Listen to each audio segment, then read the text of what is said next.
जय Hind and hello guys, स्वागत है आपका आपके अपने YouTube चैनल ज्ञानदेह होस्ट में। और इस वीडियो में मैं आपको बताने वाला हूं बिहार स्टाफ सिलेक्शन कमीशन यानी कि BSSC second inter level online form 2025 के बारे में, जहां पर आपको लेटेस्ट अपडेट के साथ एंड लास्ट डेट अपडेट के साथ फॉर्म कैसे फिल करना है इसके बारे में पूरी जानकारी दी जाएगी। गाइज आपको बता दो कि इस फॉर्म को फिल करने की लास्ट डेट 25 नवंबर 2025 है। बट अगर आपका राशन 25 नवंबर 2025 तक कर लेते हैं और अपना फ़ी पेमेंट भी कर देते हैं जो कि मात्र 100 रुपये है, तो फिर आपके पास 2 दिन हो गए अपने फॉर्म को फाइनल सबमिट करने के लिए, यानी कि फिर आप 27 नवंबर 2025 तक अपना फॉर्म फाइनल सबमिट कर सकते हैं।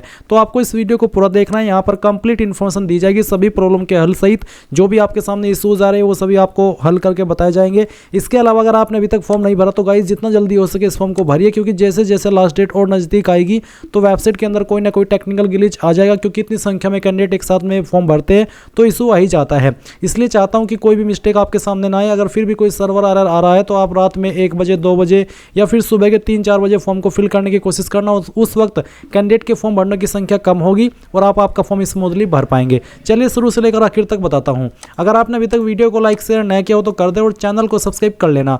फिर जो लिंक मैंने आपको इस वीडियो को डिस्क्रिप्शन में दिया ये आप ओपन करेंगे, आपको जानने को मिलेगा कि ये भर्ती 23,175 पोस्ट पर निकाली है और ये फॉर्म आप लोग 25 नवंबर 2025 तक भर सकते हैं, जैसे कि मैंने अभी आपको बताया। फिर फीस इसमें सभी कैटेगरी के लिए 100 और जो अन्य स्टेट के कैंडिडेट है वो भी इसमें अप्लाई कर सकते हैं, बट वो यहाँ पर जनरल के अंदर ही आएंगे और चाहे आपकी स्टेट के अंदर कोई सी भी कैटेगरी क्यों ना हो। एज लिमिट आप देख सकते हैं, सिलेक्शन प्रोसेस क्या रहेगा उसके बारे में भी आपको यहाँ पर जानकारी दी गई है।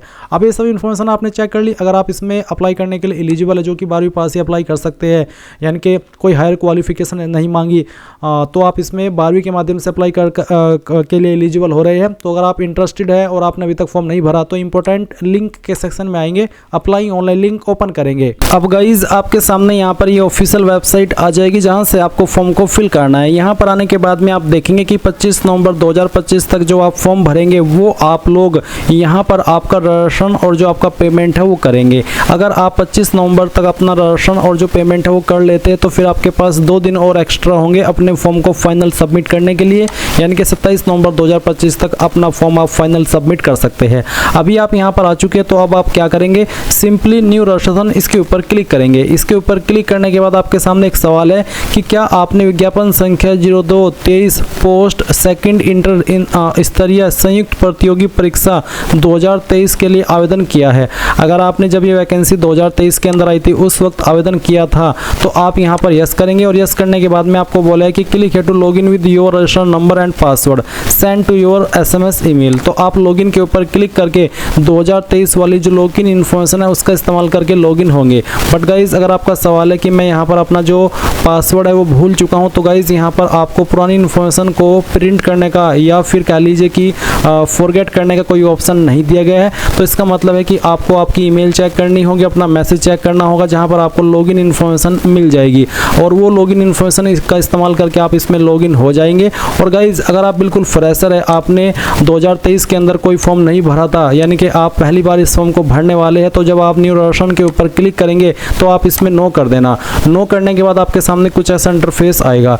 अब आप यहाँ पर नेम ऑफ एप्लीकेंट के अंदर जो भी आपका नाम है 10th के सर्टिफिकेट के अकॉर्डिंग वो यहाँ पर फिल करेंगे। फिर आप यहाँ पर आपके फादर का नेम एंटर करेंगे, उसके बाद में आपकी माता का नाम आप यहाँ पर एंटर करेंगे एंड देन आप आपका जेंडर सेलेक्ट कर लेंगे। फिर पूछा है डोमिसाइल ऑफ बिहार स्टेट, क्या आप बिहार स्टेट के निवासी है, अगर है तो यस, नहीं तो आप नो करेंगे। और अगर आप यहाँ पर बिहार से है और आप यस कर रहे हैं तो आपकी जो भी बिहार के अंदर कास्ट कैटेगरी है वो आप सिलेक्ट कर सकते हैं, जैसे कि UR यानी कि जनरल या फिर SC या फिर ST। अगर आप SC ST EBC BC WS select करते हैं तो आपकी जो भी कास्ट है वो भी आपको यहाँ पर सिलेक्ट कर लेनी होगी। और अगर आप जनरल है तो फिर आप कास्ट सिलेक्ट का जो ऑप्शन है वो डीएक्टिवेट देखेंगे।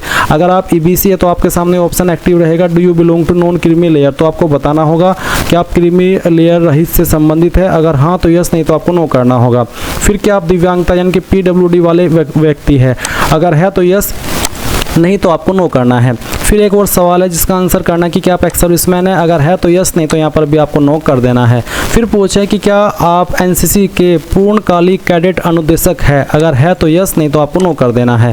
फिर एक और सवाल आता है कि क्या आप बिहार सरकार के कर्मचारी हैं जिन्होंने कम से कम 3 साल नियमित एवं लगातार सेवा की है। अगर ऐसे कैंडिडेट आप है तो यस कर देना, नहीं तो आप नो करेंगे।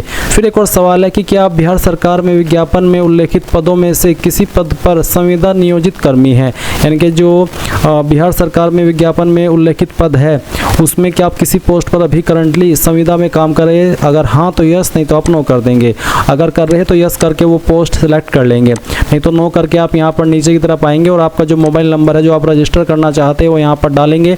उस नंबर को दोबारा डाल करके वेरीफाई करेंगे। अपना ईमेल आईडी यहाँ पर डालेंगे, ईमेल आईडी को दोबारा डाल करके वेरीफाई कर देंगे। फिर डेट ऑफ बर्थ के लिए आपको यहाँ पर कैलेंडर के ऊपर क्लिक करना है और जो भी आपका ईयर है वो सिलेक्ट कर लेना है, फिर मंथ और उसके बाद में डे। देन आप ये कैप्चा कोड डालेंगे और सभी जानकारी चेक करते हुए सेव एंड कंटिन्यू इसके ऊपर क्लिक करेंगे। इसके बाद में यहाँ पर जो इन्फॉर्मेशन अभी आपने भरी है वो सभी आप चेक करेंगे। जब आपको लगे कि सभी इन्फॉर्मेशन सही है तो ही आप यहाँ पर कंफर्म एंड नेक्स्ट के ऊपर क्लिक करना, नहीं तो आप एडिट के ऊपर क्लिक करके जो भी इन्फॉर्मेशन आपको लग रही है कि गलत हो गई है तो आप उसको सही कर लेना, नहीं तो आप कंफर्म एंड नेक्स्ट इसके ऊपर क्लिक करके यहाँ से ओके कर देना। ओके करने के बाद में आप देखेंगे कि जो आपका रजिस्ट्रेशन है वो हो चुका है और आपको रजिस्ट्रेशन नंबर एंड पासवर्ड की जानकारी आपको ईमेल और मैसेज के माध्यम से सेंड कर दी गई है। अब आप क्या करेंगे, अभी आप यहाँ पर क्लिक हियर फॉर लॉगिन इसके ऊपर क्लिक करेंगे। जो रजिस्ट्रेशन नंबर अभी आपको मिला वो यहाँ पर डालेंगे, जो पासवर्ड आया है आपको मैसेज और ईमेल के माध्यम से वो यहाँ पर फिल कर देंगे और ये कैप्चा कोड डालने के बाद लॉगिन के ऊपर क्लिक करेंगे। अब आपके सामने कुछ ऐसा इंटरफेस आ जाएगा जैसे कि अभी आप वीडियो में देख पा रहे हैं। यहाँ पर आपको कुछ और अपनी इन्फॉर्मेशन देनी है, जैसे कि एक सवाल है कि issue date of domicile certificate, यानी कि अगर आप बिहार से है तो जो आपका निवास प्रमाण पत्र है उसकी डिटेल्स आपको देनी होगी। तो किस डेट में आपका सर्टिफिकेट बना है वो डेट आप यहाँ पर सेलेक्ट कर लेंगे। फिर आपका जो डोमिसाइल सर्टिफिकेट नंबर है वो आप यहाँ पर फिल करेंगे। फिर पूछे कि आपका जो डोमिसाइल सर्टिफिकेट है वो कौन सी अथॉरिटी ने जारी किया है, CO, RO, SDO, DM या फिर अदर, तो जिसने भी किया वो सिलेक्ट कर लेना। अगर यहाँ पर है तो यहाँ से, नहीं तो अदर के ऊपर क्लिक करके आप यहाँ पर खुद से उस पोस्ट के अधिकारी का नाम दे सकते हैं जिसने उसको जारी किया है। और गाइज यहाँ पर आपको अगर सवाल है कि मुझे कहाँ पर देखने को मिलेगा कि मेरा सर्टिफिकेट कौन सी पोस्ट के अधिकारी ने जारी किया है, तो बता दूं जहाँ पर आपकी मोहर लगी हुई होती है वहीं पर सक्षम अधिकारी के बाद में लिखा होता है कि कौन सी पोस्ट के अधिकारी ने उसको जारी किया है, तो वो आप यहाँ पर सिलेक्ट कर लेना। और अगर आप SC ST है या EBC है तो आपको यहाँ पर इसी प्रकार से आपके कास्ट सर्टिफिकेट की जानकारी देनी होगी, जहाँ पर आप आपकी कास्ट सर्टिफिकेट की इशू डेट, उसका नंबर और किस पोस्ट के अधिकारी ने उसको जारी किया है उसकी इन्फॉर्मेशन आप देंगे। इसके बाद आप यहाँ पर नीचे की तरफ आएंगे, देखेंगे वार्ड ऑफ फ्रीडम फाइटर, स्वतंत्रता सेनानी के आश्रित, अगर है तो यस, नहीं तो आप नो कर देना। फिर यहाँ पर नेशनलिटी में आप इंडियन सेलेक्ट कर लेना। उसके बाद में क्या आपके पास आधार कार्ड है, तो अगर है तो यस, नहीं तो आप नो करेंगे। अगर यस तो फिर आप आधार कार्ड का नंबर डालेंगे। फिर type of photo ID proof, आप यहाँ पर इनमें से कोई एक ID सेलेक्ट कर लेना। अगर आप अगेन आधार ID देना चाहते हैं तो आप आधार कार्ड सेलेक्ट करके उसका नंबर यहाँ पर डाल देना। फिर है identification mark of the candidate, आपकी बॉडी के ऊपर ऐसा निशान जिससे आपकी बॉडी की पहचान होती है, निशान आपकी बॉडी के ऊपर कहीं पर भी हो सकता है, आप उस निशान के बारे में यहाँ पर लिख देना। फिर एक और सवाल है कि क्या आपको कभी किसी प्रतियोगिता परीक्षा जैसे कि UPSC, राज्य आयोग, अन्य चयन आयोग से वंचित किया गया है, अगर किया गया है तो यस, नहीं तो आप नो कर देना। फिर आप यहाँ पर कॉरेस्पोंडेंस एड्रेस में आपका जो प्रेजेंट एड्रेस है वो फिल करेंगे, तो जो भी एड्रेस है वो आप यहाँ पर एड्रेस के सेक्शन में डालेंगे। फिर आपका विलेज मोहल्ला कौन सा है वो आप यहाँ पर फिल कर देंगे। इसके बाद में आप यहाँ पर आपके पुलिस स्टेशन का नाम फिल करेंगे। फिर आपका जो पोस्ट ऑफिस है वो आप यहाँ पर डाल देंगे। इसके बाद जो आपकी स्टेट है वो आप सिलेक्ट कर लेंगे, आपकी डिस्ट्रिक्ट आप यहाँ पर सिलेक्ट कर लेंगे और आपका जो पिन कोड है वो भी आप यहाँ पर डाल देंगे। एंड गाइज अगर आपका प्रेजेंट एड्रेस और परमानेंट एड्रेस सेम है तो आप यहाँ पर इस बॉक्स को टिक कर देना, और अगर आपका प्रेजेंट एड्रेस और परमानेंट एड्रेस अलग अलग है तो अनटिक करके अलग से अपना परमानेंट एड्रेस फिल कर देना। फिर आप यहाँ पर नीचे सबमिट के ऊपर क्लिक करेंगे। अब गाइज आपके सामने यहाँ पर इस तरह से जानकारी आएगी जो कि अभी आपने भरी है। आप इन सभी जानकारी को चेक करेंगे और चेक करने के बाद में नीचे की तरफ आकर के प्रोसीड फॉर पेमेंट इसके ऊपर क्लिक कर देंगे। इसके ऊपर क्लिक करने के बाद में यहाँ पर आपको सेलेक्ट करना है कि आप पेमेंट किस माध्यम से करना चाहते हैं, SBI या फिर ICICI। तो जो भी आप सेलेक्ट करेंगे वो आप कर ले अपनी चॉइस के अकॉर्डिंग, और फिर प्रोसेस ऑनलाइन पेमेंट इसके ऊपर क्लिक करके ओके कर दे। अब आपको पेमेंट के पेज पर ट्रांसफर किया जाएगा। आप आपकी फीस यहाँ पर इनमें से किसी भी माध्यम का इस्तेमाल करके जमा कर सकते हैं, चाहे वो नेट बैंकिंग हो, चाहे डेबिट कार्ड, चाहे क्रेडिट कार्ड या फिर UPI में आपके पास विकल्प है। आप यहाँ पर जो आपकी UPI ID है उसके माध्यम से भी कर सकते हैं और QR कोड के माध्यम से भी कर सकते हैं। तो आप यहाँ पर जो माध्यम सेलेक्ट करना चाहे कीजिए और फिर प्रोसीड नाउ के ऊपर क्लिक कर दीजिए। अब आप यहाँ पर देखेंगे your online payment successfully processed. मैं आपको बता दूं कि अगर जब आप पेमेंट कर रहे हो और आपका पेमेंट बैंक अकाउंट से कट हो जाए बट वेबसाइट के ऊपर अपडेट ना हो तो आपको तुरंत दोबारा से फीस पेमेंट नहीं करना है। आपको यहाँ पर उसको 24 से 48 घंटे का समय देना है। इस समय के अंदर या तो आपका फीस अपडेट होगा या फिर आपको रिफंड कर दिया जाएगा। मैं आपको बता दूं कि जब मैं इस वीडियो को भी रिकॉर्ड कर रहा था तो उस वक्त मैंने पहले ICICI बैंक का जो इसमें एक माध्यम था पेमेंट करने का, उसका इस्तेमाल करके पेमेंट किया तो वो मेरा पेमेंट अकाउंट से कट गया और अपडेट नहीं हुआ। तो बट मुझे वीडियो एकदम से बनानी थी तो मैंने तुरंत SBI पेमेंट माध्यम सेलेक्ट किया और दोबारा से फीस पे की। अब मेरा ऐसे में 200 रुपये चला गया है, बट मुझे आपके लिए इन वीडियो बनानी थी ताकि आप कोई गलती ये सब ना करें जो मेरे सामने इशू आया है, इसलिए मैं जानकारी आपको दे रहा हूँ। बट मुझे उन 200 रुपये का कोई फिक्र नहीं है क्योंकि ये फॉर्म वैसे में पूरा का पूरा डेमो के लिए भर रहा हूँ, कोई रियल में नहीं भर रहा हूँ। और इसलिए ये चीज़ें करता हूँ ताकि आप लोग कोई प्रॉब्लम फेस ना करें, क्योंकि आपके लिए 100 रुपये भी काफ़ी मायने रखते हैं। आप इतनी मेहनत से अपनी जो फॉर्म है वो फिल करते हैं और फिर अपनी मेहनत से अपनी एग्ज़ाम की तैयारी भी करते हैं। तो अगर आपको लगता है कि कोई स्पेशल एफर्ट कर रहा हूँ तो वीडियो को लाइक शेयर करके चैनल को सब्सक्राइब कर लेना। अब जैसे ही आपका फी पेमेंट हो जाए तो आप यहाँ से स्क्रीनशॉट भी ले लेना और इसको प्रिंट पेमेंट स्लिप के ऊपर क्लिक करके PDF के रूप में सेव भी कर लेना। फिर आप सेव एंड नेक्स्ट के ऊपर क्लिक करना और इसके बाद आप यहाँ पर क्वालिफिकेशन की जानकारी देखेंगे जहाँ पर आपको 10वीं की इन्फॉर्मेशन सबसे पहले देनी है। तो 10वीं के अंदर आपके पास क्या क्या सब्जेक्ट है वो सब्जेक्ट का नाम आप यहाँ पर एंटर कर देना। जैसे कि जो भी सब्जेक्ट है, चाहे 5 चाहे 6, बेस्ट ऑफ जो बेस्ट ऑफ होते हैं 5 या 6 वो आपको यहाँ पर नहीं देने हैं, आपको सभी सब्जेक्ट देने हैं, चाहे उसके अंदर जो भी सब्जेक्ट आपके पास 10वीं में थे। फिर आपको बताना कि किस बोर्ड के द्वारा आपने आपकी जो 10वीं है वो की है। उसके बाद आपको यहाँ पर अगर आपके नंबर CGPA के अंदर है तो आप यहाँ पर जो आपकी CGPA टोटल थी वो डालनी है या फिर आपके टोटल मार्क्स जो थे वो यहाँ पर फिल करने हैं और उसमें से जो आपको CGPA प्राप्त हुई थी या तो वो डालनी है अगर आप CGPA में नंबर भर रहे हैं, और अगर आप मार्क्स में नंबर भर रहे हैं तो आपको बताना है कि कितने नंबर आपको आए थे। उसके बाद में सर्टिफिकेट या फिर मार्कशीट नंबर डालेंगे और फिर सर्टिफिकेट या फिर मार्कशीट इशू डेट डालेंगे। ये इन्फॉर्मेशन आपको आपकी मार्कशीट के ऊपर मिल जाएगी। अब आप सेम वे में 12वीं की इन्फॉर्मेशन भरेंगे। 12वीं आपने साइंस से की है, कॉमर्स से की है, आर्ट से की है या फिर आपने पॉलिटेक्निक की है, 3 ईयर डिप्लोमा या फिर कोई अन्य है, तो जो भी है आपकी वो सिलेक्ट कर लेना।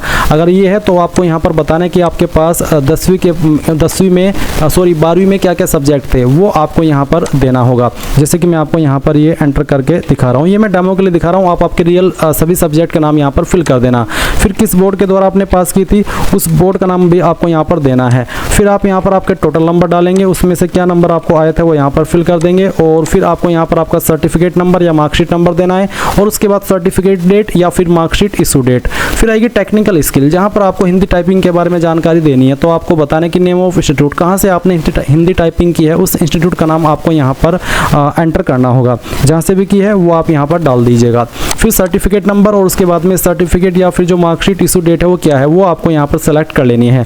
उसके बाद अगर आपने इंग्लिश टाइपिंग की है तो उसकी जानकारी भी सेम वे में भर देनी है जैसे कि आपने हिंदी टाइपिंग की भरी है। फिर एक और सवाल है कि have you done any computer course, क्या आपने कोई कंप्यूटर कोर्स किया है? अगर किया है तो यस, नहीं किया तो नो। अगर आप यस करते हैं तो फिर आपको बताना है कोर्स डिटेल में नेम ऑफ इंस्टीट्यूट यानी कि कहाँ से आपने कंप्यूटर कोर्स किया है उस संस्थान का नाम। फिर कोर्स डिटेल, कंप्यूटर कोर्स का विवरण, कौन सा किया था, CCC या फिर एडवांस या बेसिक, जो भी किया था वो आप यहाँ पर डाल देना। उसके बाद जो सर्टिफिकेट आपको मिला होगा उसका नंबर और फिर उसके बाद में सर्टिफिकेट कब इशू हुआ था वो डेट आपको देनी है। ये सब इन्फॉर्मेशन भरने के बाद आप यहाँ पर सबमिट के ऊपर क्लिक करेंगे। अब गाइज आपने जो भी जानकारी भरी है उसका प्रीव्यू आपके सामने है, आप इन सभी जानकारी को चेक करेंगे और फिर उसके बाद सेव एंड नेक्स्ट इसके ऊपर क्लिक कर देंगे। अब आपको यहाँ पर आपका जो फोटो है वो अपलोड करना है। आपको बोला है कि आपके फोटो का साइज 20 से 50 KB के बीच में और जो इसकी विड्थ है वो 200 पिक्सल और हाइट 230 पिक्सल के बीच में रहनी चाहिए। तो आप क्या करेंगे, चूज फाइल के ऊपर क्लिक करेंगे और जहाँ पर भी आपकी फोटो फाइल है वो आपको सेलेक्ट कर लेनी है और फिर यहाँ से ओपन करना है। आपका फोटो इस तरह से आ जाएगा। उसके बाद यहाँ पर आप आपका सिग्नेचर अपलोड करेंगे जो कि साइज 10 से 20 KB के बीच में रहना चाहिए और इंग्लिश सिग्नेचर अपलोड करना है। इंग्लिश सिग्नेचर में आपका जो भी सिग्नेचर है चाहे वो कैसा भी है वो आपको यहाँ पर सेलेक्ट कर लेना है। उसके बाद आता है हिंदी सिग्नेचर। हिंदी सिग्नेचर में आप सिंपली अपना पूरा नाम डाल दीजिएगा क्योंकि हिंदी सिग्नेचर तो हिंदी सिग्नेचर रहता है, उसमें कुछ आप अलग से नहीं टाइप कर सकते या फिर अलग से नहीं लिख सकते हैं। तो जो आपका हिंदी सिग्नेचर है वो आप यहाँ पर सिलेक्ट कर लेंगे, जहाँ पर भी है वो आप सिलेक्ट कर लीजिएगा। मैं आपको यहाँ पर इस तरह सिलेक्ट करके दिखा रहा हूँ और उसके बाद आप यहाँ पर सबमिट के ऊपर क्लिक कीजिएगा। अब इस तरह से आपके सामने यहाँ पर आपका फोटो सिग्नेचर आ जाएगा और अब आप क्या करेंगे, सेव एंड नेक्स्ट के ऊपर क्लिक कर देंगे। इसके बाद आप यहाँ पर आपका जो लाइव फोटो है वो अपलोड करेंगे। तो सिंपली टेक फोटो के ऊपर क्लिक कीजिए और सबमिट कर दीजिए। अगर आपको लग रहा है कि सही से नहीं फोटो आया है तो आप दोबारा से उसको ले सकते हैं और उसके बाद आप यहाँ पर टिक करिए और फाइनल सबमिट के ऊपर क्लिक करके यहाँ से ओके कर दीजिए। कीजिए। अभी आप यहाँ पर देखेंगे कि your application has been submitted successfully, यानी कि आपका जो फॉर्म है वो सक्सेसफुली सबमिट हो चुका है। और अभी आप यहाँ पर गो टू होम पेज इसके ऊपर क्लिक कीजिए, माय अकाउंट के ऊपर क्लिक कीजिए। यहाँ पर आपको आपका register number, your form ID और पासवर्ड ये सब इन्फॉर्मेशन दी गई है। आप इसको यहाँ से स्क्रीनशॉट ले लीजिए और उसके बाद प्रिंट पेमेंट स्लिप का ऑप्शन है और नीचे है आपका प्रिंट एक्नॉलेजमेंट। और फिर आप यहाँ पर प्रिंट एक्नॉलेजमेंट स्लिप के ऊपर जैसे क्लिक करेंगे और click here to print this page इसके ऊपर क्लिक करेंगे तो आपके फॉर्म का प्रिंट आ जाएगा। आप इसको पीडीएफ के रूप में सेव कर ले और बाद में प्रिंट करा लीजिएगा। इस तरह से गाइज आप लोग आपका BSSC inter level online form 2025 भर पाएंगे। आई होप ये प्रोसेस आपको पसंद आया होगा। So thanks for watching. जय हिंद।